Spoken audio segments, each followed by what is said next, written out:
শান্ত মনোরম পরিবেশে একটি পুকুর, এর চারপাড়ে ও পাশের বিস্তীর্ণ এলাকা জুড়ে সারি সারি লটকন গাছ। পাহাড়ি লাল মাটিতে রোপণ করা প্রতিটি গাছে থোকায় থোকায় ঝুলছে কাঁচা পাকা লটকন। দেখলে যে কারো চোখ জুড়িয়ে যাবে। মনোরম পরিবেশে এই বাগান দেখতে ভিড় করছেন দূর দূরান্ত থেকে আগত দর্শনার্থীরা। এই বাগানটির মালিক একজন অবসরপ্রাপ্ত স্কুল শিক্ষক। শখের বশে চাষ শুরু করলেও এখন তা বাণিজ্যিক আকার ধারণ করেছে। 7 একর জমিতে রোপণ করা হয় 2500 গাছ, যা এবছর ফলন দিতে শুরু করেছে। অন্যান্য ফসলের মতো লটকন চাষে বাড়তি কোনো ঝামেলা নেই, তবে সুমিষ্ট ও রসালো ফলটি বাণিজ্যিক চাহিদা প্রচুর। এছাড়া পাহাড়ি লাল মাটি লটকন চাষে খুবই উপযোগী, ফলে এই ফল চাষে ঝুঁকছেন স্থানীয় চাষিরা। স্থানীয় বাজারে চাহিদা থাকায় প্রতি কেজি লটকন 60 থেকে 70 টাকায় বিক্রি হচ্ছে। গত বছর 5 থেকে 6 লাখ টাকার লটকন বিক্রি হলেও এবছর তা প্রায় 10 লাখ টাকা হবে বলে আশা স্থানীয় চাষি ও ব্যবসায়ীদের। এখন জন্ম সনদ দিয়ে খোলো বিকাশ স্টুডেন্ট অ্যাকাউন্ট। নিজের বিকাশ নিজে কর।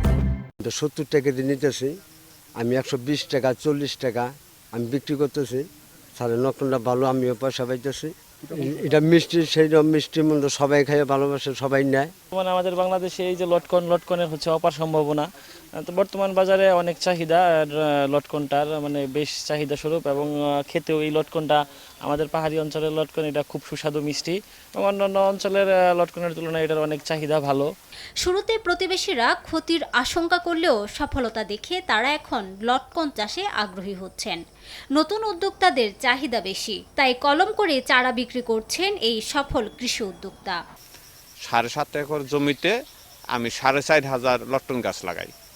এই গাছগুলা মূলত আমি ওই বীজ থেকে, নরসিংদী থেকে লটকন কিনে এনে বীজ বের করে আমি পলি ব্যাগে ওই বীজ বপন করি এবং ওই চারাগুলোই আমার বাগানে লাগাই। তাতে ওই 2,500, এখন আমার 2,500 গাছ আছে, কিন্তু গাছ লাগাইছিলাম কিন্তু আমি 4,500 গাছের মধ্যে পুরুষ গাছ হয়েছে প্রায় 2,000-এর মতো। এগুলা কাইটা লাকড়ি হিসাবে আমি মিলে বিক্রি করে দিছি।